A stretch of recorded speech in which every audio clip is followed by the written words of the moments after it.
Okay, so thank you everybody for being here this afternoon on one of the diiP tutorials. Today I decided I'm going to talk a little bit on a topic which is not related to deep learning that we've been discussing recently, but nonetheless it is an important topic and it is relatively easy to grasp. That doesn't mean that the theory behind it is easy. It's actually quite involved, but we are not going to go into that. Okay, so if at any time somebody has a question, please shoot out because I can't see the participants, so I can't see if somebody says something or writes something. Just unmute and ask. Thank you. Let me see why it doesn't move. Okay, so the outline first we'll discuss a phenomenon in model training which is called bias variance trade-off. And then we'll go over ensemble models, which is a technique to mitigate this trade-off or problem or a pattern. Ensemble models will go into specific ones, like we'll classify them into parallel methods. We describe what this is, sequential methods. And then I'll describe one model ensemble which was pretty popular before. It's not used that much, but nonetheless it is an important model, ensemble model. We'll discuss a little bit what are the advantages and disadvantages of these model ensembles, and then we'll go on with the hands-on tutorial Python code that I told you. Okay. So when we talk about a model, basically we talk about a statistical or a mathematical formulation that takes us some input and produces some output. And in this case, the task of the model is to predict something. So for example, if I'm a model that predicts demand in retail, I get some input, which is some indicators, as well as some what is the I don't know, economic situation in the current country, and so on and so forth. I'll take also some input like the time, what's the day of the week, what's the month, also things about the items themselves that I buy, like I buy chewing gum, I sell chewing gum, I sell the armchairs, as well as some other input, like if something is on sales and so on and so forth. I'll give that to the model, and the model will produce a number. Will say for this particular item, for this particular time, here is what the demand I think it is. And then we also have, after this time passes, we know exactly what was the demand. So the error is basically the difference between what the model predicted and what the real value was. Okay. Now this error is decomposed into what we call the reproducible error and irreducible error component and an irreducible error component. Okay. So what are these? Assume that we have here a model that we have our data which predict this in the graph, this red dots, which is something, and get some input, a set of variables or values. And the model for us is, for example, assume that it is, what is predicting is this blue line.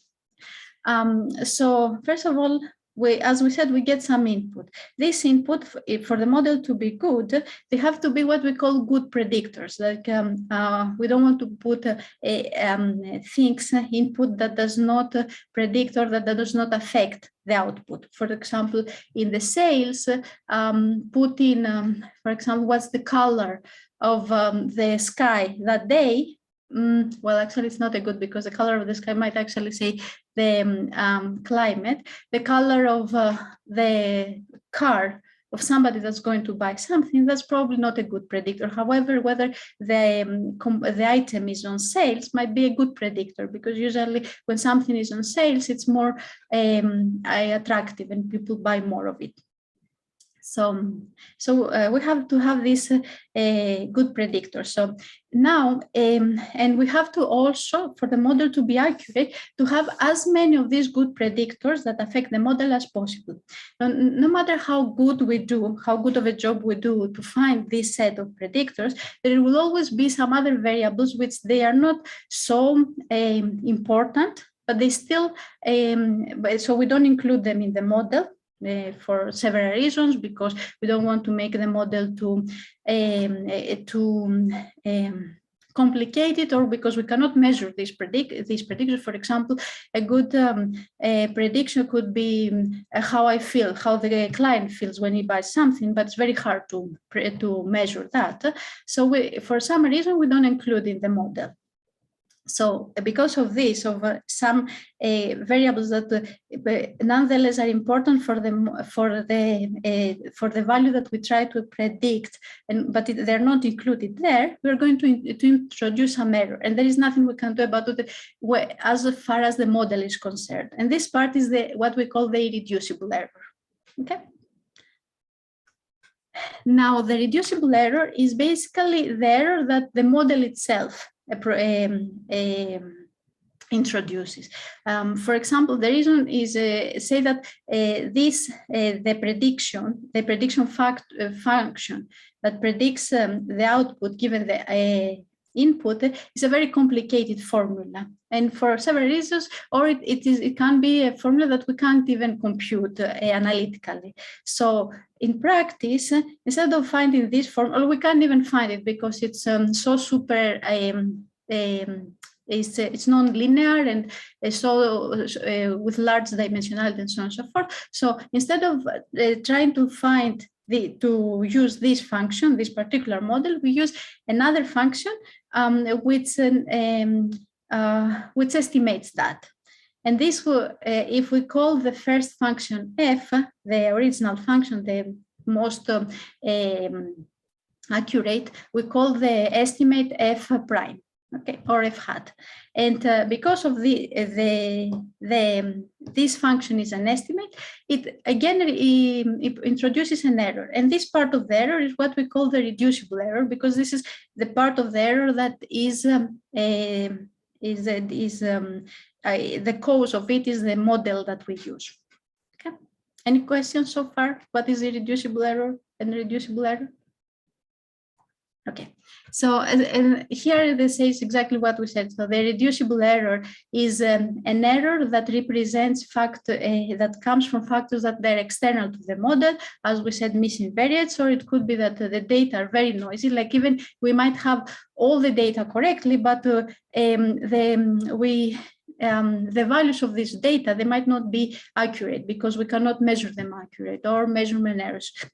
And the second part is the reducible error, which depends on the model itself.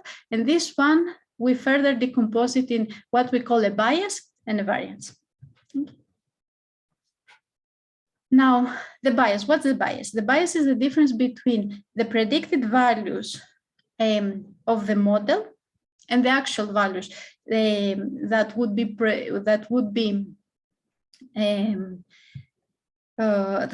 be produced if we have the most accurate. We didn't estimate the function, but we use the exact function.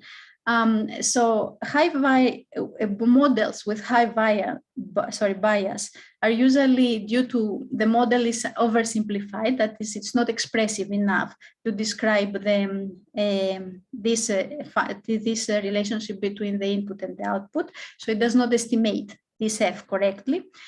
And when we have a model with high variance, what we see there, excuse me, is that this error, and we'll see it in practice, it creates large errors both in the training data set, which is the data, as we've seen, it's the data that we use to train the model, for if the model has some parameters to learn the parameters of the model, and the test data, which is a separate test set that we keep aside in order to test the accuracy of the model.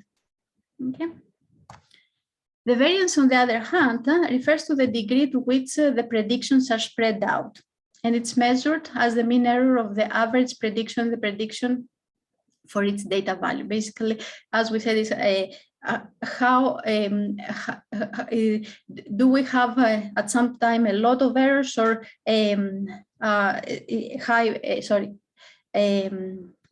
what I want to say is that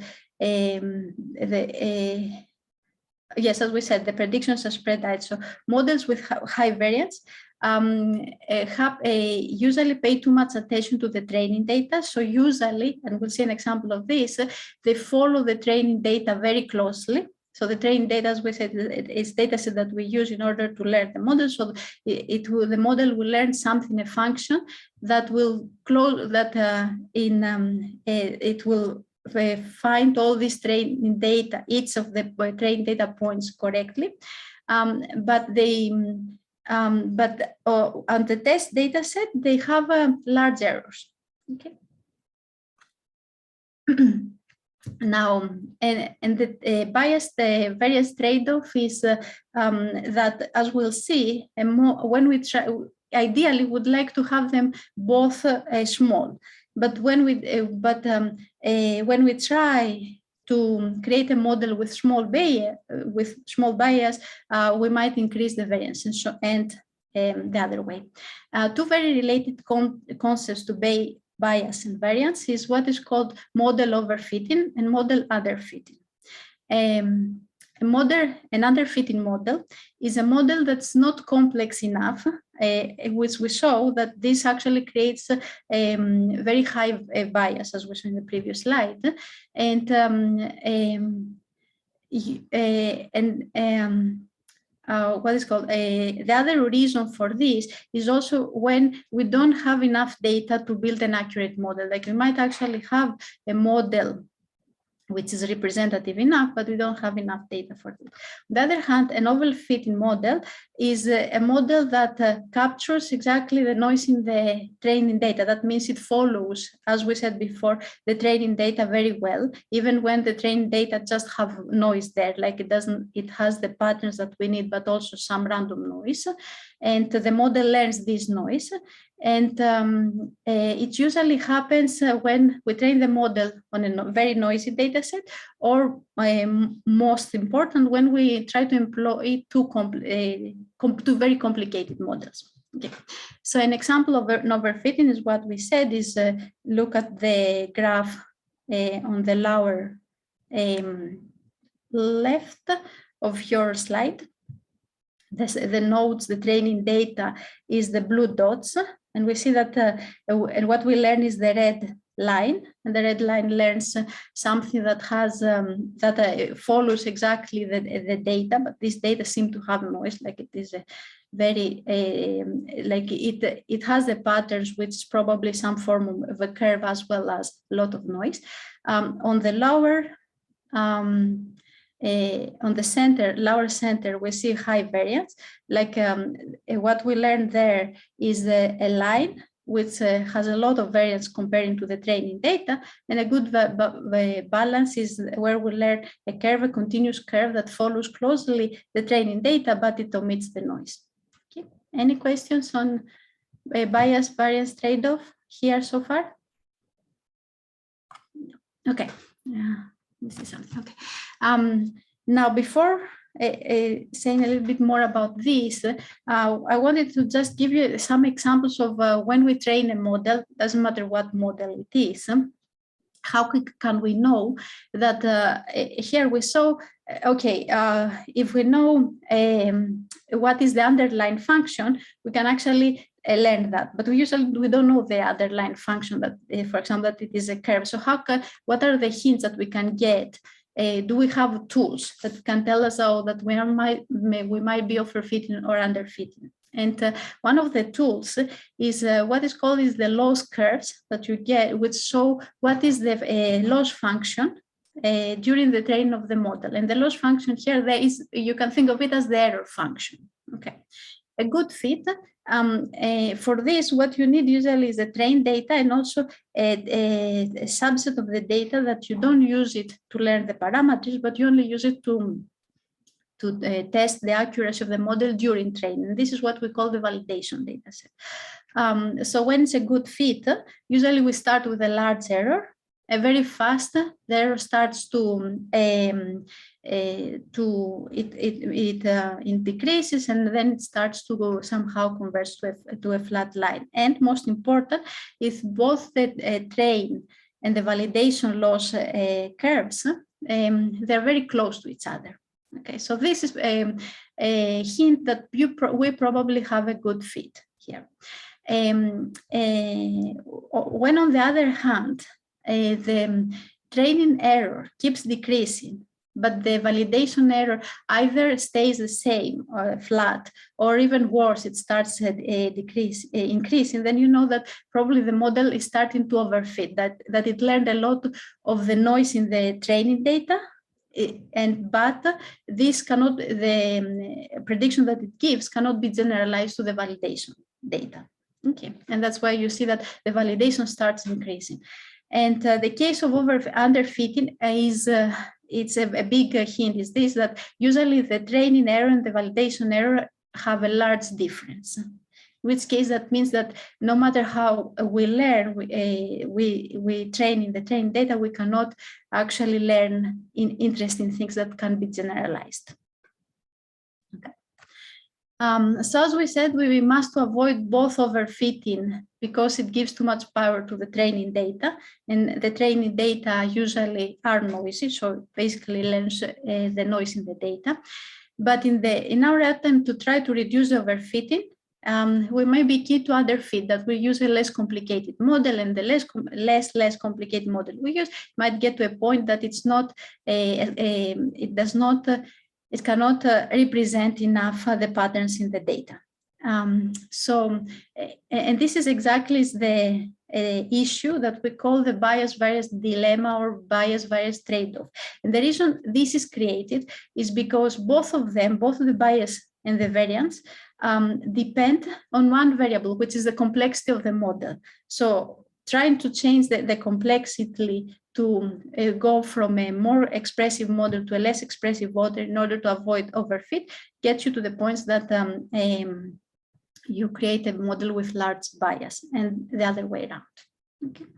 And this here, with this, concludes the discussion bias-variance trade-off. Do you have any questions so far here? Anybody? Is it clear?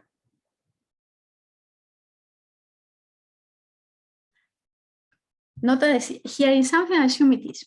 Okay, so, and that's where ensemble models come in place.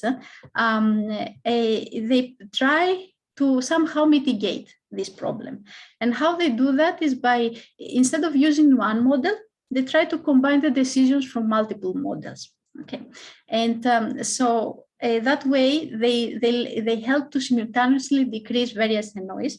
And the reason for this is because the underlying assumption is that different models learn different things, and most importantly, they make different separate mistakes. Okay. They are designed also to improve the stability and accuracy of ML/AI algorithms. This is basically they decrease the variance, and can be applied to most of the ML/AI tasks like regression, classification, clustering, and so on and so forth.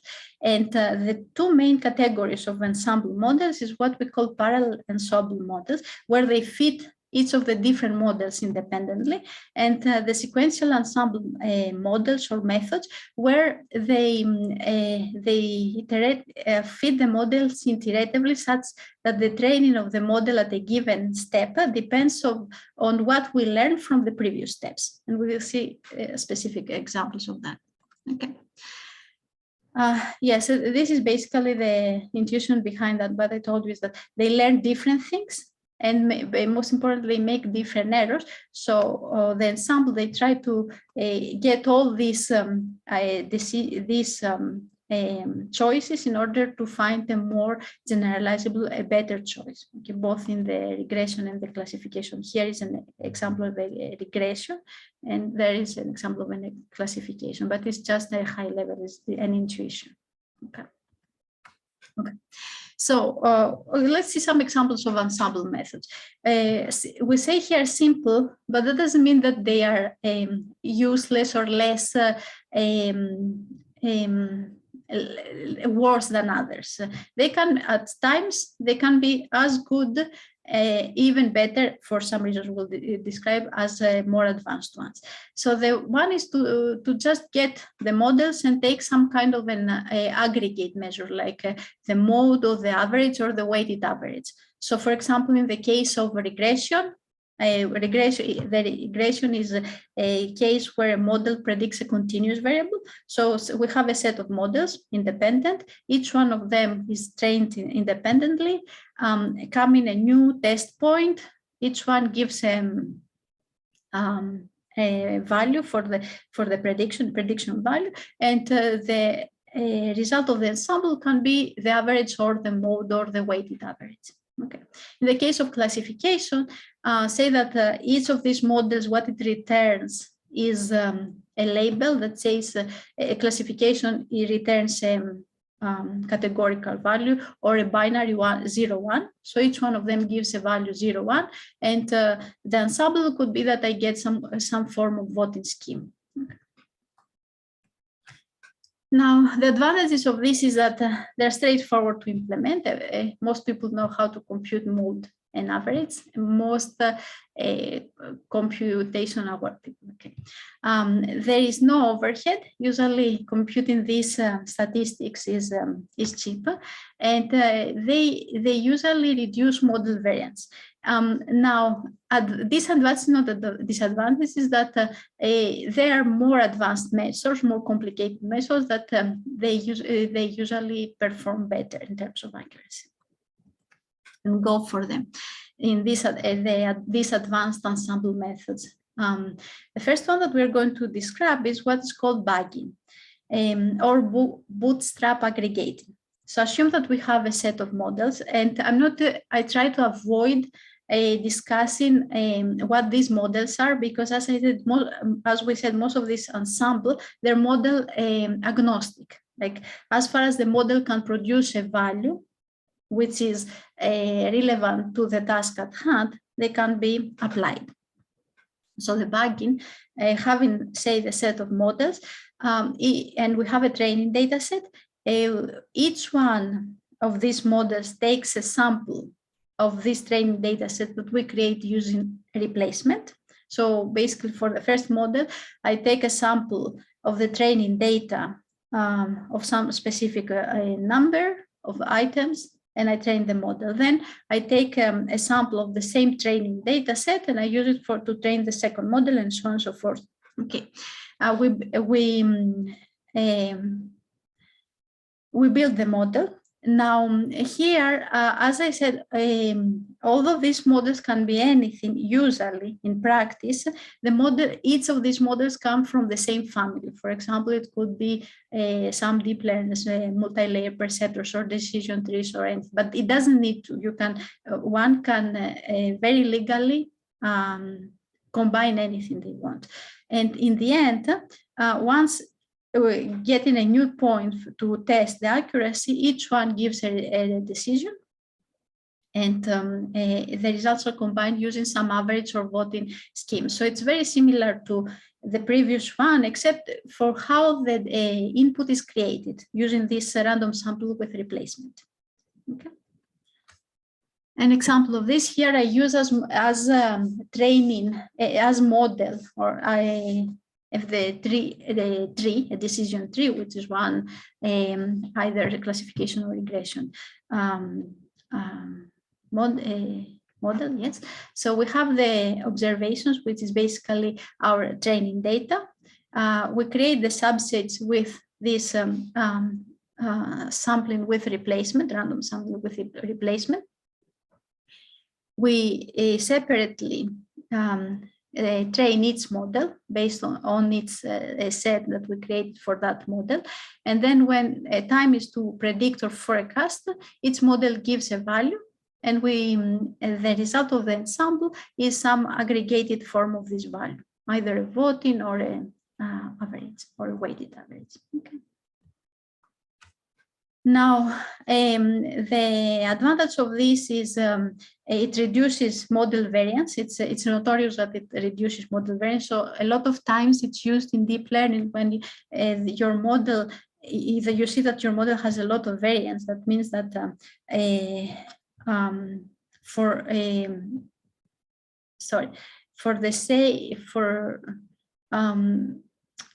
so what did we there is that for the same data set, you produce models which have a big variance on their predictions, although it is the same data set. So what one can do in order to reduce this variance is that create a lot of these models, specific models, MLPs or deep learning models, and then the result of the when a prediction comes is each of these models, deep learning models, is probed, it gets a value, and then the result for this deep learning model is going to be the average of the ensemble. It reduces overfitting because its model is trained on a different subset of the data. It's very fast to implement because each model can be trained independently. Usually, model training is the overhead in data science, and performs well on high dimensionality data. Now, the disadvantage, which we'll see a lot in these ensembles, it loses interpretability. So one of the things we discussed in previous talks is that for a person to be able, or for an expert to be able to trust a model, they'll have to be able to interpret the results. Why did the model give me this prediction? And a lot of work has done on creating either interpretable models or models that get or techniques that get any model or a model in particular family and produce interpretations of the predictions. With Ensemble, Vagena and Ensemble in general, you lose this interpretability. Okay. Now, a special case of Vagena, it is what we call a random forest. This is the reason I wanted to discuss this, to have that model here, is that because it's a very powerful model, and it is one of the models that's used a lot when you have what we call tabular data. That's a data that they're not, for example, text or image, but they are some numbers, either continuous or discrete. This random forest is using as models decision trees. Now, its decision tree is trained not only on the subset of the training data, but also which is created by replacement, but also it uses a subset of the features. So say that I have a data set. The input that we said, they said that had 10 variables. For example, in the case of what we were discussing, forecasting demand, a variable could be economic situation, what the type of the item, and the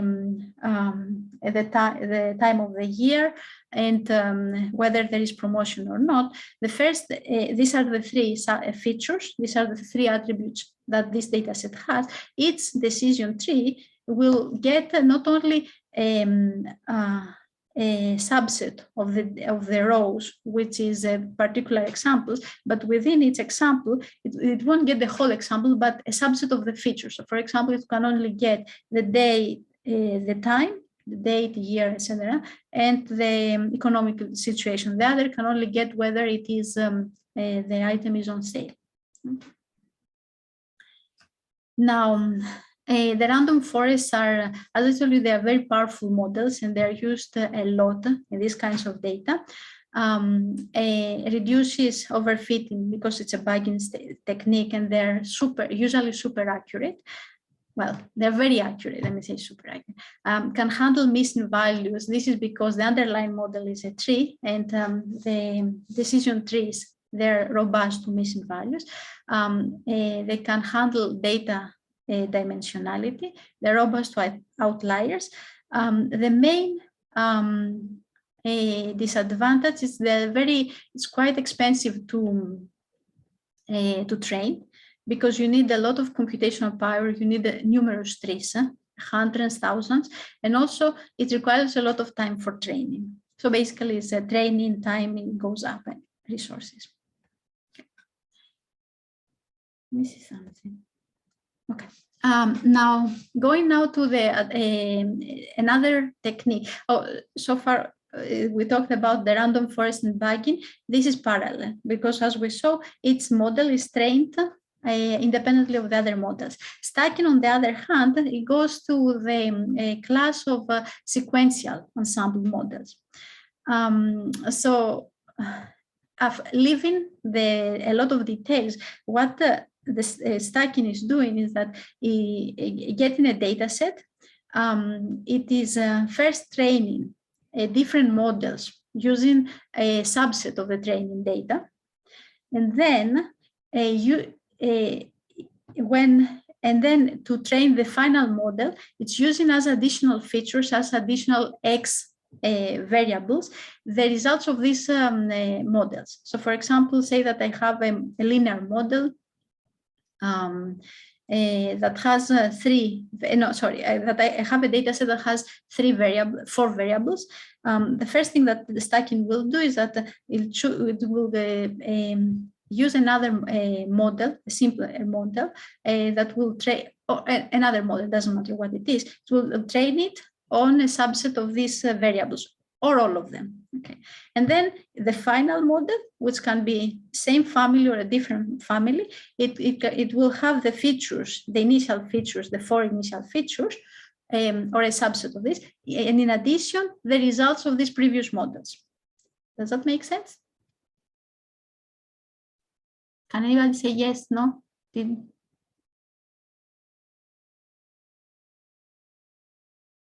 Okay, I assume it is. Okay. Actually, I just want to say that this technique became popular because it is an old technique. It became popular because it was a commonly used technique in winning Kaggle data competitions. So Kaggle is an organization that creates these data science competitions, which is very well known. And it has a lot of impact, both because it helped advance the field, also because a lot of people are using it for learning purposes, and also a lot of people are using it as a baseline, and also for as a as a way to find good data scientists there. So stacking in competitions where they could be used, it started, especially a few years ago, started being one of the very performant ways of doing things. And although we discuss it as one level where I have I train a data set with a subset of the data, and then I use the results of the model for the final model. It can, so this is one lever. It can be used with multiple levers. The only disadvantage of this, or the only catch on this, is that each model will have to be trained on a different data set, which means that the data that each model has, as well as the final, it decreases. And when you have less data, so you might actually end up not learning a model which is underfitting, because it hasn't seen enough examples. Now, another technique, again, in the class of sequential techniques, is what is called boosting. Boosting is an iterative technique, again, sequential technique, which adjusts the weights of a data point. Data point here is a point in the training data set in the loss function based on the last classification. So what does this mean? Is that the boosting is say that it's used in different iterations. In every iteration, it is trying to focus on the data points in the training set where the previous models have done a mistake, larger mistakes. So, and how this can be done is with different variations. The variation I have here is that every data point has a weight, and this weight is used in the loss function. So basically, the loss function is function of all the data points. Basically, it says for every data point, what is the prediction error that the model did in that data point.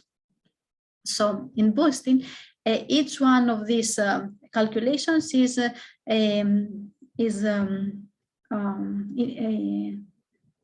paired with a weight. So when the prediction error is calculated, if a data point, if the model has done the greater error there, the weight of this data point is increased. At the same time, the models also themselves get a weight. So if a model has the least number of errors, then its importance or weight is boosted. It's increased basically. So in the next iteration, the loss functions is computed based on the weights of the data points, but also the models that are getting priority is the ones whose model weight is larger. That means that in previously or in the history have done the least errors. Okay, and as I said, this is one way of focusing on the data points where errors happen, or the models where they do most of the errors, and this is used in a popular algorithm, or older classical, which is called ADA-boost. Another way of doing that is instead of instead of using weights, we do the first iteration where we learn some predictions along with the errors, and in the next iteration, instead of training on the data points, one trains on the errors of the data points. Okay, and that way that if if a data point has done a larger error, it will get a indirectly larger weight in the loss function. Okay, and here it just describes the sequential technique that we just said. We have the data set, we train the set of models, we identify the data points where the biggest errors happen. These data points get a larger error, we retrain.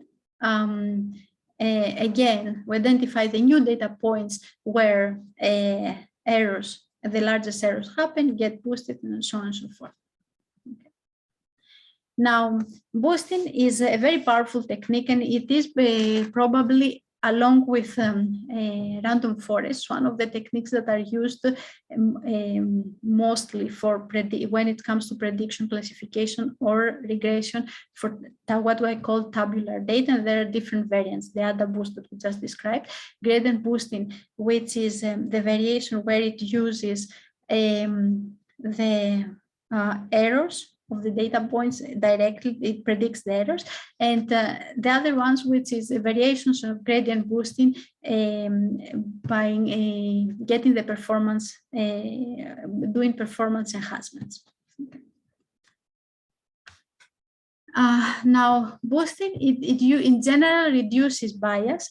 So in general, the reason that I say in general here is that further experience with boosting, it has shown that when somebody trains a model with boosting, they have to be careful that it doesn't overfit. The reason for this is because it is the underlying models are usually trees, and they're very expressive. So having a lot of trees along with this focus on error technique can create overfitting. Empirically, we've seen that.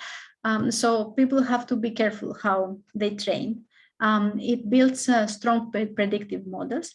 They usually have better predictive accuracy than backing. As I said, it tends to overfit the training data. And again, as all of the ensemble techniques, there is no loss of model interpretability. So here I want to say that although yes, the model is not interpretable, there are some recent works on interpretability, prediction interpretability, where they're kind of a model unaware, like they see the model as a black box that gets some inputs and outputs, and they try to induce interpretability that way, in which case boosting can take advantage of this and the other ensemble techniques. The final one that I want to describe, mainly for historical reasons, is what is called a mixture of experts, and also for people when they hear, they know what it is. We're having a training data set. An expert is just a model that is tasked to learn. So first of all, the problem is divided into the problem space is divided into homogeneous regions. Each of these models, it learns, it's trained in order to be able to work to predict on its particular region. And there is a gating mechanism, which is basically another model that is deciding at every input which of the experts to use in order to produce the output. Okay. Now, pros and cons for ensemble models. As we said, they create models with a higher predictive accuracy. Usually there are a lot of competition, prestigious competitions. Ensemble methods are placed in first or in the top places. They create more stable models, basically less variance.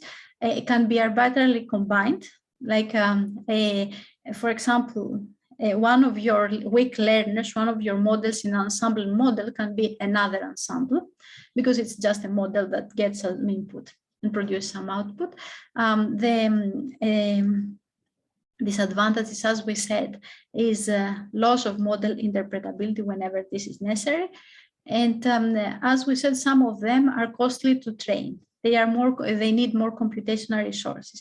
Now, from experience, resource permitting, ensemble should be one of the techniques of choice. Like when you try something, adding the ensemble variation of this is probably a good technique. Okay, and here that concludes the tutorial part of the slide part of the tutorial. At that time, I will be happy to get any questions that you may have, and otherwise we'll have a 1 or 2 minute break, and I'll show you an example code where we'll create some of these models and to perform prediction tasks. Anybody has questions, please feel free to have them now. I'll stop a little bit the presentation there. So I can see if there is anything in there. So Foula, I have a question. Can you yes, hear me? Just a little bit. Can you speak now, because I had my speaker a little bit down. Yeah. So this is Foula, and I have 1 or 2 questions. One question is, I do understand that, first of all, I liked very much all this and I learned a lot, so thanks for the presentation. Thank you. I understand that many of the techniques that you have described are kind of inherently sequential, right? The stacking and boosting. Well, it is a sequential, but sequential in the steps of the algorithm. Like you see, in every step, they still, if you have a lot of models, you can still train them independently. Mm-hmm.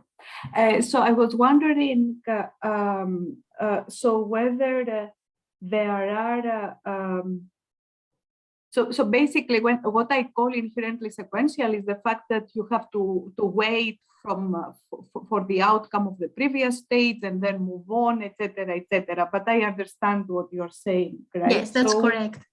I was wondering, but some of them seems to be possible to parallelize them, and I was wondering if this is an easy task. For instance, you can apply some kind of an embarrassingly parallel approach just because you have independent models, and therefore, you don't have to synchronize at all, but you just have to run the independent models completely independently, or whether there are somehow difficult synchronization problems to solve in some cases in order to introduce even more parallelism.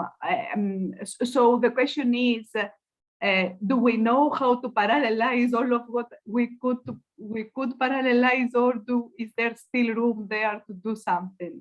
Okay, so I think so.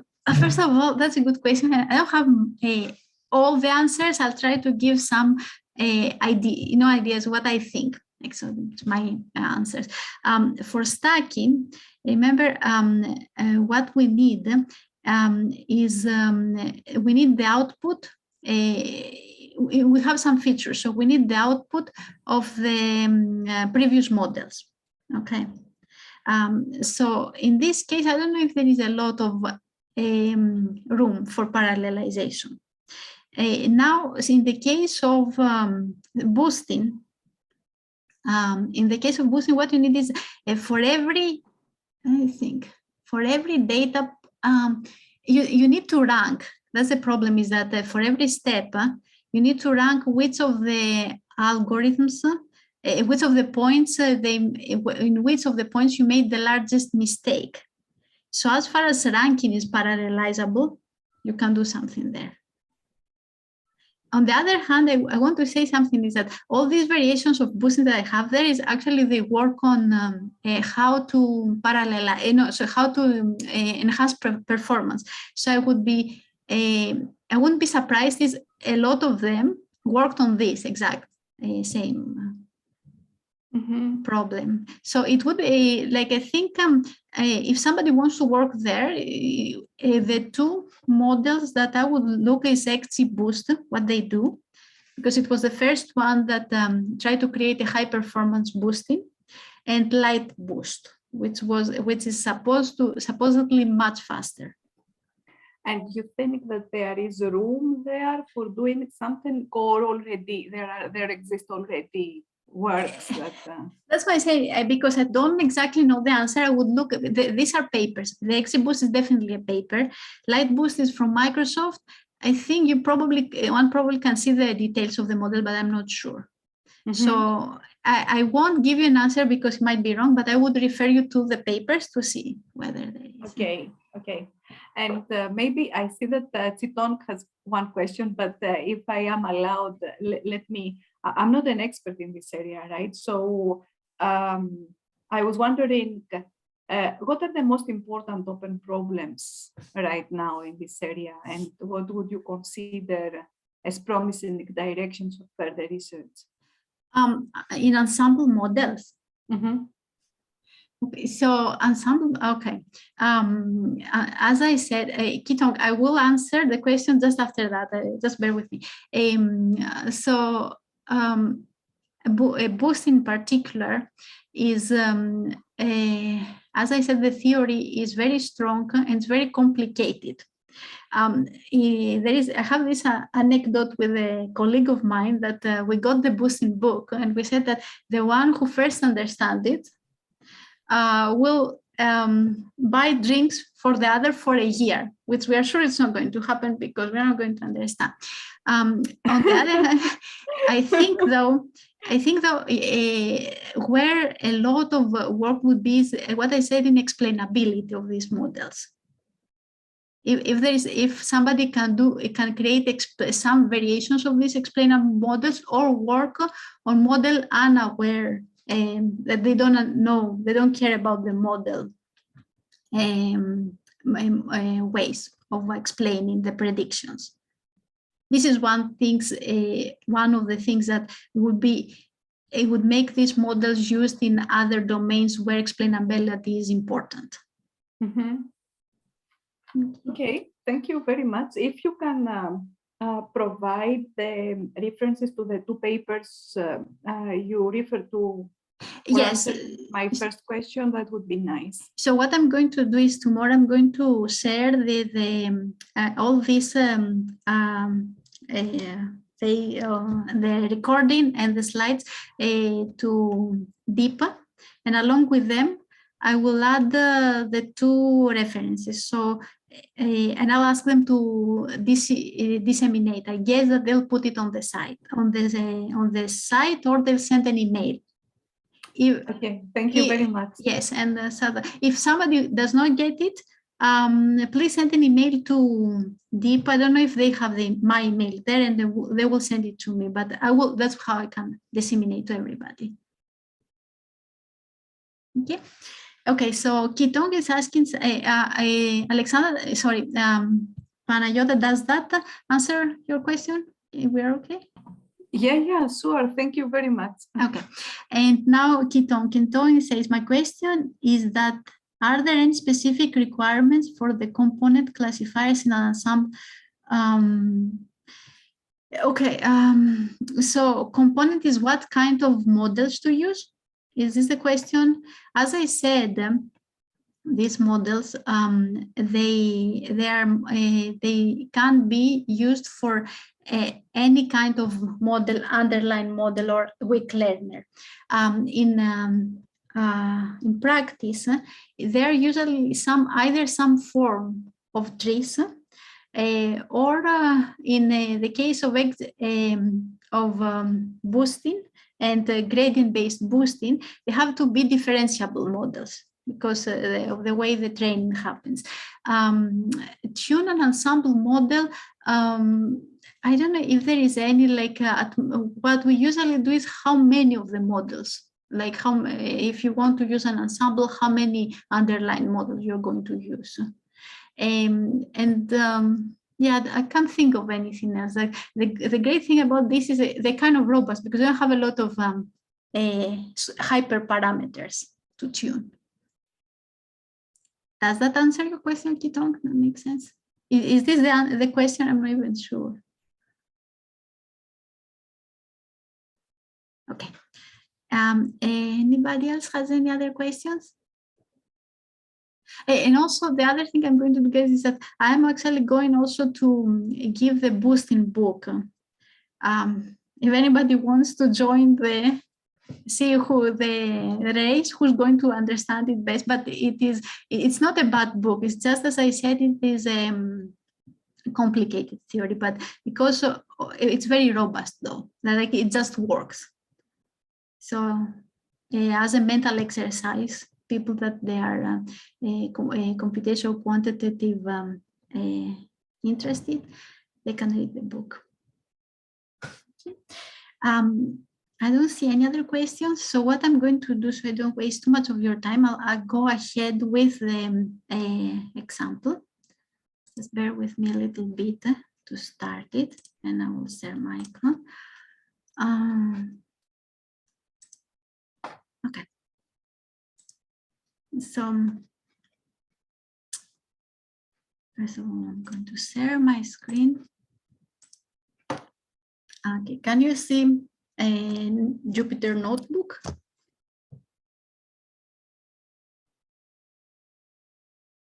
You can, yes or no? Somebody, yes, no?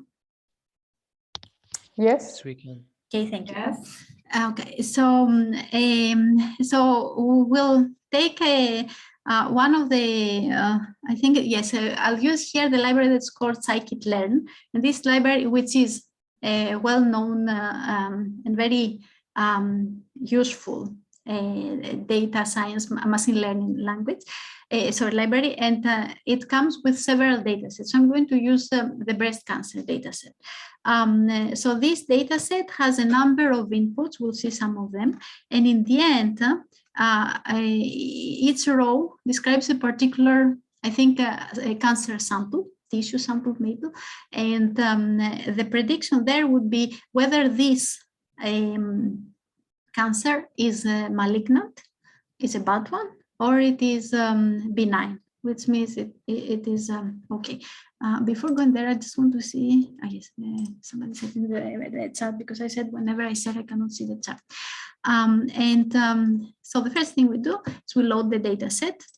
And also, because here we have a typical data science classical example, a problem where we have some input, some features or some attributes, this x1, x2 that we saw in the slides, and we want to use a subset or all of them in order to predict, like which ones are good predictors. So I'm going to kind of simulate how a data science would get in this data set that has a lot of them, which ones they can choose, okay? And I'll stake in what is called the exploratory data analysis, visual exploratory data analysis. We'll see some statistics, simple statistics on the data. We'll do some graphs on the data, and then we'll decide. Okay. So we loaded the data set, and we see that it has 0 to 30 inputs from 0 to 29, and the 30th one, which is 31, is the diagnosis. Okay, and all of them are, the input is continuous, and the diagnosis is the integer, its own integer here is binary. And also what I want to say, because it's a binary, it's what we call a classification problem, where the model will predict the number 0, 1. 0 is, say, malignant, 1 is benign. Okay. And one of the things we want to do is simple statistics, just to get an idea of the data. Why get an idea of the data? You want to see if there are missing values, if you need to normalize the data. Sometimes you need, for example, you need one of the things is when you do linear models, you don't want to have a data with very different modalities. So you try to normalize them to be in the same domain. So we see here. And the diagnosis, as we said, is 0, 1, the ones we see 0. We display some, sorry, some, what we saw there is just a subset of the data. Now we have the statistics, simple statistics, how many of them, the how many usually it's used just to get an idea whether there are missing values, because there are models where you have to do something with missing values, imputate them, delete them, and so on and so forth. Here, and this is the missing value also. I saw here none of them has, and also the data, the models we're going to use, they're robust on this, so we don't care, but in general, missing values you have to check. The other thing with missing values is when you have missing values, important thing is also to try to understand whether these values are missing at random or not. Like, is there a pattern? For example, it could be the case that you have data where, say that we have ages and you are missing a data when for every person larger than 60, that biases your data and the model that you're going to use. So you have to do something to recover from this. Otherwise, the model you create will give you wrong predictions. Visualize the data. One thing in the visualization I like to do a lot is just to see correlations of the data. Very important. It's very important for some linear, for example, models where you want to avoid collinearities. If you see that two models are very correlated, you probably start thinking whether you include both of them. The case, for example, here, mean perimeter. This one, mean area, they're highly correlated. On the other hand, so we take a note here on that. Another thing is just see patterns in the data, same thing. Now, important for the one that we are going to use, here is the scatter block diagram, is the one that we'll use is, we want to see for this data, for the different kinds of cancer, whether they have different distributions, because if they have different distributions, that tells you that they're a good predictor, because then when you find the one distribution, you know with large probability, with accuracy, that this is one of the cancers. And we see here, actually, let me see, do we have all of them? Yes, we see that the mean, they're actually all good predictors because they have very different distributions. Now, what I want to show is that you see the mean perimeter and the mean area, they actually close distributions, but not in their shape, not in their range. So this might be like you might decide I'm going to use one of them or try with one or both. Okay. And in the end, I just say, based on this, I decided that I'm going to use this set, basically the means. And as I said, for the motivation for this is because they kind of look like good predictors. Okay. Now so we'll have this subset in the ensemble models. We'll load the data again, same thing. We'll only project on this particular features that we said we had before 31. Now the 31st is the diagonal, so we have 30 features. From 30 went 1, 2, 3, 4, 5. I'm going to use this. We split the data set into train and test. Okay, the train data is the data set that we want to use to train the model. And this, if we want to have validation, for one of the reasons you want to have validation data is to produce the error graphs that I show you. You further divide the train data, and the test data we will only use to test the final accuracy of the model. So we won't touch it until we say, okay, we trained the model, we're happy with this, see what happens with the what is called with this data, what is the accuracy. And the reason you don't want to test to touch it is because you don't want the model to know anything about this data, because that will give you a better prediction, sorry, a better feeling, a better prediction of how the model will work in unseen data. So you try here to simulate from all the data the case of unseen data. Okay. Now the first one we're going to do is a model vote.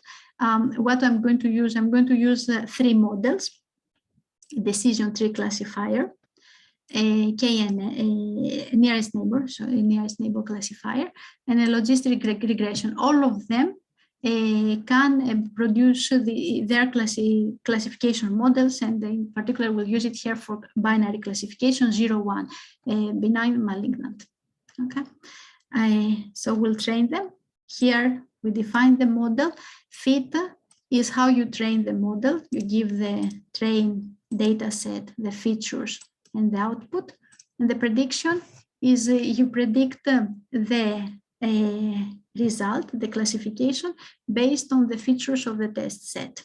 Okay. So we do that for all 3 models. And we compute what we said, we compute the mode, max voting. Okay, so it's bad. So here we basically will choose for every test data set, the voting of the majority. Okay, and we also have the classification accuracy. We see that usually F-score gives you a good summary. It is for benign 94%, 95% for malignant. The overall accuracy is 94%, pretty good. Okay, and for as we said, we just did a mode. Yeah, what I'm missing here, actually, I just realized is that, and maybe it's homework for you because you have the code, is to see the accuracies of each individual model. Okay, just so we have that. I just don't think it would be interesting. Bagging, scikit-learn has a bagging classifier, which gives you give what are the base estimators. Here I'm going to use as SVC. You say how many estimators, that's the hyperparameter that we were describing. The random state, this is you use because you do random sampling. So it is basically seeding the state. Is there. In this case, 92. So you see that even the simpler one, what we call the simpler, is actually beaten in this particular data set. Of course, we don't have a lot of data. You see, it's 114 tests. Let's see, I don't actually remember how much is the train. Maybe we can see. So it's 455 points is a train and 114 is the test. A random forest, 0.95. It's expected, as I told you, random forest is a very strong predictor. Boosting, and here I'll have ADA boost, which we described, 0.91. And XE boost, the reason I wanted to have is because, as I said, ADA boost is the classical, the one that you'll probably see in textbooks. the XGBoost or the gradient based boosting algorithms are the more popular now. Okay, 93. And model stacking. Okay, so again, scikit-learn has a stacking model that you say which are the base classifiers, and you say I use nearest neighbor, random forest, and also I use the XGBoost. What I told you is that another one of your base models can be another ensemble model that you can what is called, you can combine them in any way. And I'll say that, but then, okay, I'll say it now. Yes, now these things you'll only see usually in what is called in competitions, where they try to get the most accuracy out of everything, like going from 0.93 to 0.935 to 0.936 is important because they win the competition. But in real life, you're not going to do that much of this. Like you choose one of the ensemble models, usually bagging or boosting. Bagging when you have a strong classifier where you have a lot of variance. The one I told you that if deep learning models, you train the model, the same model, on the same data set, and you get different results on the test data set. So you train multiple of these models and you do a bagging. Or if you have tabular data, you'll use either some form of boosting or a random forest. That's basically the, in practice, what we'll do. A model stacking, the one we decide. Okay, 92. And in the end, the model comparison. I'll have to see how they perform using the AUC metric, and we'll see the one that I said that the mode based, which is just to get the mode, is pretty competitive, and something we expect. Random forest is probably a little bit better. Now, one thing one has to do when gets these results is to also check whether these differences are statistically, they're actually statistically significant. Is it that you want to do that? But that's orthogonal to what we've been doing. And that's basically the code that you have already. It is on the site, and I show it in the email. You can play with this. You don't need much. Scikit-learn, pandas, and the XGBoost, which all of them can be installed both with Anaconda or the other, sorry. Now my mind got stuck. Okay. So any questions on that? I'll stop, I won't stop saying, just somebody if has a question on the code.